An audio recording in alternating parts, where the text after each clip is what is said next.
കാലം തെറ്റി പെയ്യുന്ന മഴയായതുകൊണ്ട് തന്നെ ഇതിനെക്കുറിച്ചുള്ള കാര്യങ്ങൾ കൃത്യമായി ജനങ്ങളിലേക്ക് എത്തിക്കേണ്ടതുണ്ട്. നമ്മളൊന്ന് ശ്രദ്ധിച്ചിരിക്കുന്നത് നല്ലതാണല്ലോ. സലിം മാലിക് ചേരുന്നുണ്ട്. Salim, good morning. സലിം നല്ല മഴയത്താണ് നിൽക്കുന്നത്. റോഡിലാണോ തോടിലാണോ സലിം?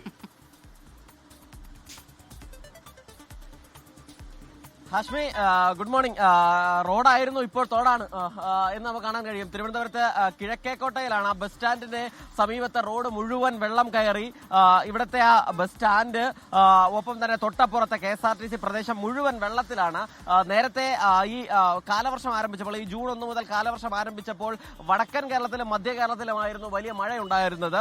തെക്കൻ കേരളത്തിൽ കാര്യമായ മഴ ഉണ്ടായിരുന്നില്ല. അങ്ങനെ തിരുവനന്തപുരംകാർക്കൊക്കെ വലിയ പരാതിയും ഉണ്ടായിരുന്നു. അതുമായി ബന്ധപ്പെട്ട് നമുക്ക് നല്ല മഴ ലഭിക്കുന്നില്ല. എന്തായാലും ആ പരാതി ഇന്നലെയും ഇന്നുമായി മാറുകയാണ്. കാരണം വലിയ അതിശക്തമായ മഴ തിരുവനന്തപുരത്ത് നിർത്താതെ പെയ്യുന്ന സാഹചര്യമാണുള്ളത്. ഇപ്പോഴാണ് ഒരു അല്പമെങ്കിലും, ഒരു 10 മിനിറ്റ് ആയിട്ടുണ്ടാവും, ഒരു അല്പമെങ്കിലും ഒരു ശമനം കഴിഞ്ഞ ഈ മഴയ്ക്കുണ്ടായിട്ട്. അതിനു മുൻപ് മണിക്കൂറുകളായി നമ്മൾ കാണുന്നത് ഈ നിലയിൽ വെള്ളക്കെട്ട് രൂപപ്പെടുത്തുന്ന അതിശക്തമായ മഴയാണ്. അത് തുള്ളി മുറിയാതെ പെയ്യുക എന്നൊക്കെ പെയ്യുന്ന തരത്തിലായിരുന്നു ഇന്നലെ രാത്രി മുതൽ ഉണ്ടായിരുന്നത്. ഇന്ന് രാവിലെയും അതിശക്തമായ മഴയായിരുന്നു ഉണ്ടായിരുന്നത്. ഇപ്പോൾ ഒരല്പം ഈ വെള്ളക്കെട്ട് കുറഞ്ഞിട്ടുണ്ട്. പക്ഷേ അപ്പോഴും മഴ കുറഞ്ഞിട്ടുണ്ട്. അപ്പോഴും ഇനിയും വീണ്ടും മഴ വരാനുള്ള സാധ്യത കൂടിയുണ്ട്. ഈ അമ്മമാരൊക്കെ രാവിലെ തന്നെ വെള്ളത്തിൽ കൂടെ നടക്കാണോ?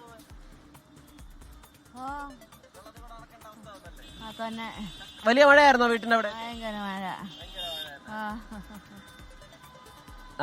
ഹാഷ്മി, സ്മിത, അതാണ്. അതായത് നമുക്ക് ആ ദൃശ്യങ്ങളിൽ നിന്ന് കാണാൻ കഴിയാം. ബസ് ഇറങ്ങിയാലും ആ വെള്ളക്കെട്ടിലൂടെ മാത്രമേ ഇങ്ങോട്ട് കടന്നു വരാൻ കഴിയുന്ന ഒരു സ്ഥിതിയുള്ളൂ. തൊട്ടപ്പുറത്ത് ബസ് സ്റ്റാൻഡാണ്. ആ ബസ് സ്റ്റാൻഡിലേക്ക് തന്നെ ബസ് നിർത്തിയാൽ മുഴുവൻ നനയും. ഇവിടെ മാത്രമല്ല, തിരുവനന്തപുരം നഗരത്തിന്റെ പല ഭാഗങ്ങളിലും വെള്ളക്കെട്ടുണ്ട്. തമ്പാനൂരിൽ റെയിൽവേ സ്റ്റേഷൻ പരിസരത്ത് വെള്ളക്കെട്ട് ഉണ്ട്.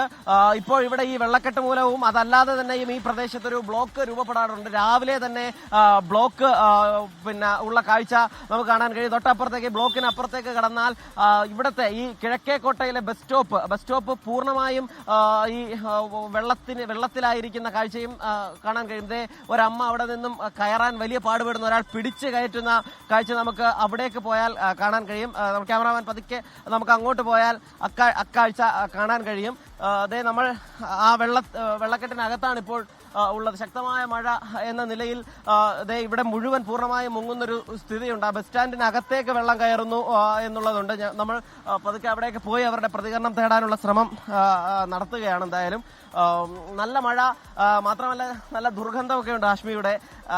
പ്രത്യേകിച്ചും ഈ പരിസരത്ത്, നഗരപ്രദേശത്ത് സാധാരണഗതിയിൽ മഴ പെയ്താലും വെള്ളക്കെട്ടുണ്ടാകില്ല എന്നൊക്കെ ഒരു പ്രഖ്യാപനമൊക്കെ ഉണ്ടായിരുന്നെങ്കിലും അതൊക്കെ പ്രഖ്യാപനം മാത്രമായി മാറിയിട്ടുണ്ട്. നല്ല വെള്ളക്കെട്ടുണ്ട്. ചേട്ടാ, നല്ല വെള്ളക്കെട്ടാണ് രാവിലെ. നല്ല വെള്ളക്കെട്ടാണ്. അവിടെയൊക്കെ മഴ എങ്ങനെ ഉണ്ടായിരുന്നു? എവിടെയാണ്? നാട്ടിൽ നല്ല മഴ, ഇതുപോലത്തെ മഴ തന്നെയാണ്. ഇപ്പൊ രാവിലെ തന്നെ അഴുക്ക വെള്ളം ചവിട്ടി പോകേണ്ട ബുദ്ധിമുട്ടാണ്. ഭയങ്കര ബുദ്ധിമുട്ടാണ്. ഈ ഓടയൊക്കെ ശരിയാക്കാത്തത് ഇതൊന്നും ശരിയാക്കൂല. എത്ര വർഷം കൊണ്ട് ഇങ്ങനെ കിടക്കണം, എത്ര കൊല്ലം കൊണ്ട്. ഇവരാരും ഒന്നും ചെയ്യില്ല. ഇറങ്ങണമില്ല, കാലൊക്കെ ഇഷ്ടം പോലെ കാറൊക്കെ നമുന്നിറങ്ങണം. കാറ് പഴവങ്ങാടി അവിടെ എല്ലാം നമുന്നിടക്കണം. ആപ്പാടെ എല്ലാം കൊണ്ട് ദുരിതങ്ങളാണ്. രാവിലെ എല്ലാം വഴി തെറ്റി പോവുകയാണ് സത്യം. അതാണ്, അതായത് ഒരല്പസമയം മുൻപാണ് ഇവിടെ അവധി പ്രഖ്യാപിച്ചത്. ഇത്രയും ശക്തമായ മഴ ഇന്നലെ രാത്രി മുതൽ നിർത്താതെ പെയ്തിട്ടും കളക്ടർക്ക് അങ്ങനെ അവധി പ്രഖ്യാപിക്കാൻ തോന്നിയില്ല എന്നുള്ളത് കഷ്ടമാണ്. ഇതാണ് തിരുവനന്തപുരത്തിന്റെ അവസ്ഥ. ഏറ്റവും അവസാനം വിദ്യാഭ്യാസ മന്ത്രി നേരിട്ട് കളക്ടറെ വിളിച്ചു പറയേണ്ടി വന്നു. അതൊരു ഒരർത്ഥത്തിൽ ഗതികേടാണ്. കാരണം ഒരു വിദ്യാഭ്യാസ മന്ത്രി രാവിലെ ഉണർന്ന് അതിനുശേഷം ഈ മഴയത്ത് ഇപ്പോഴും അവധി പ്രഖ്യാപിച്ചിട്ടില്ലെന്ന് തിരിച്ചറിഞ്ഞ് ജില്ലാ കളക്ടർക്ക് വിളിച്ചു പറയേണ്ടി വരുന്നു. ഇത്രയധികം മഴ തിരുവനന്തപുരം നഗരത്തിൽ കളക്ടർ കാണേ തിമിർത്ത് മഴ പെയ്തിട്ട് ആ അവധി പ്രഖ്യാപിക്കാൻ ഏറ്റവും അവസാനം വിദ്യാഭ്യാസ മന്ത്രി നേരിട്ട് ഇടപെടേണ്ടി വന്നു എന്നുള്ളത് കഷ്ടമാണ്. കാരണം അതൊരു വൈകുന്നേരമായിരുന്നു. ഇന്നലെ വൈകുന്നേരമായിരുന്നു വിദ്യാഭ്യാസ മന്ത്രി ആ നിലയിൽ ഇടപെട്ടതെങ്കിൽ അത് ഗതികേട് എന്ന് പറയാൻ കഴിയില്ലായിരുന്നു. പക്ഷേ ഇന്ന് പുലർച്ചെ രാവിലെ അമ്മമാരൊക്കെ എഴുന്നേറ്റ് അതിനുശേഷം ഭക്ഷണം തയ്യാറാക്കി കുട്ടികളെ സ്കൂളിൽ അയക്കാൻ, ഈ പെരുമഴയത്തും സ്കൂളിൽ അയക്കാൻ, കുട്ടികളെ സ്കൂളിൽ അയക്കാനായുള്ള ബുദ്ധിമുട്ടൊക്കെ ആ തിരക്കിനിടയിലാണ് വിദ്യാഭ്യാസ മന്ത്രി ഇടപെടുകയും കളക്ടർക്ക് അവധി പ്രഖ്യാപിക്കേണ്ടി വരികയും ചെയ്യുന്നത്. എന്തായാലും കളക്ടർ ഇപ്പോൾ അവധി പ്രഖ്യാപിച്ചിട്ടുണ്ട്. പ്രൊഫഷണൽ സ്ഥാപനങ്ങൾ ഉൾപ്പെടെയുള്ള മുഴുവൻ വിദ്യാഭ്യാസ സ്ഥാപനങ്ങൾക്കും അവധി പ്രഖ്യാപിച്ചിട്ടുണ്ട്. പൊതുപരീക്ഷകൾക്ക് മാത്രമാണ് മാറ്റമില്ലാത്തത്. അത് എന്തായാലും ഏറ്റവും അവസാന നിമിഷമെങ്കിലും അത് ഈ വിദ്യാർത്ഥികളെ സംബന്ധിച്ചിടത്തോളം ആശ്വാസകരമായ തീരുമാനവുമാണ്. ഹാഷ്മി, സലിം പറഞ്ഞത് ശരിയാണ്. അത് മാത്രമല്ല, ഇതിൽ വലിയൊരു പ്രശ്നം ഈ പറഞ്ഞ പോലെ മലിനജലമാണ്. പകർച്ചവ്യാധികൾ കഴിഞ്ഞ കുറേ ദിവസങ്ങളായി നമുക്കറിയാം. ഒരു പനിയൊക്കെ പിടിച്ചാൽ പിന്നെ അതങ്ങനെ നീണ്ടു നിൽക്കുന്ന ഒരു കാലമാണ്.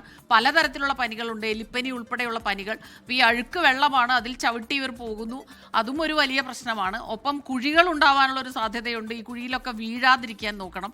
ഇന്നലെ വൈകിട്ട് അലക്സ് റാം മുഹമ്മദ് ഈ കാര്യം റിപ്പോർട്ട് ചെയ്തതാണ്.